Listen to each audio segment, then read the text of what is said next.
ہم اللہ کے بندے بن جائیں، یہی ان محافل کا انعقاد کرنے کا مقصد ہے، یہی اصالہ ثواب کے پروگرام کے پیچھے مقصد ہے کہ لوگوں جس طرح وہ مرحوم دنیا سے چلا گیا ہے نا، ایک نہ ایک دن ہم نے بھی اس کے پیچھے پیچھے جانا ہے، نہ چاہتے ہوئے بھی ہمیں اس دنیا کو چھوڑنا ہے۔ بلکہ قرآن میں تو فرمایا اینما تکونوا یدرککم الموت ولو کنتم فی بروج مشیدہ۔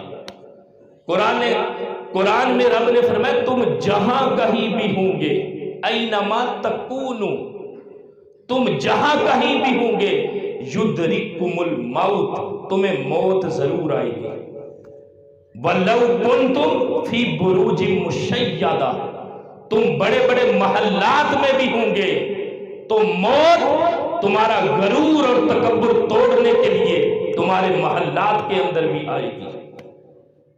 اللہ رب العزت چاہتا تو اس کا ویسے بھی ذکر کر دیتا کہ تمہیں موت آنی ہے، لیکن محلات کا ذکر کیوں کیا؟ اس لیے کیا کہ محلات میں رہنے والے زیادہ تر خدا کی یاد سے غافل رہتے ہیں، ان کی دوڑ دھوپ، ان کی ساری جد و جہد، ان کی ساری کوششیں صرف اس کے لیے ہوتی ہیں، اور یہ نہیں سوچتا کہ یہ محل میرا اصل گھر اور مکان نہیں ہے، میرا اصل مکان اور گھر آخرت اور قبر ہے، اور جس کی طرف دھیان ہی نہیں ہوتا۔ اور قرآن میں رب نے کیا فرمایا؟ تم جہاں کہیں بھی ہوں گے تمہیں موت ضرور آئے گی۔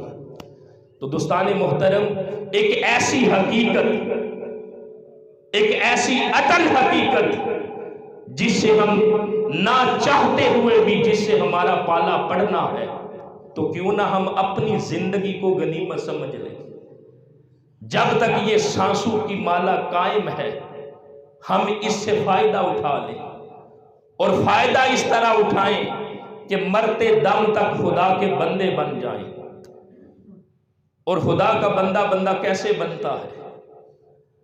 بندہ وہی ہے جو خدا کی بارگاہ میں بندگیت کے مقام پر فائز ہوتا ہے، بندہ وہی ہے جو 5 وقت خدا کی بارگاہ میں جھکتا ہے، بندہ وہی ہے جو اس دنیا کی زندگی میں اپنا قدم سنبھل کر اٹھاتا ہے کہ میں نے اپنا قدم اپنے رب کی نافرمانی کے لیے نہیں اٹھانا، میں نے جو بھی قدم اٹھانا ہے اپنے رب کی رضا کے لیے اٹھانا ہے۔ تو جو بندہ بن کے اس دنیا سے جائے گا وہ آخرت میں بھی سرخرو ہوگا، آخرت میں کامیاب ہوگا۔ تو آج کے اس پروگرام میں گزارش یہی ہے کہ اگر ساری گفتگو کو ایک جملے میں عرض کروں تو یہی ہے، اے بندگان خدا، ہم حقیقت میں خدا کے بندے بن جائیں۔ جب ہم اس دنیا سے جائیں تو خدا کے بندے بن کے جائیں۔ اللہ تعالیٰ مجھے اور آپ کو سمجھ کی اور عمل کی توفیق عطا فرمائے۔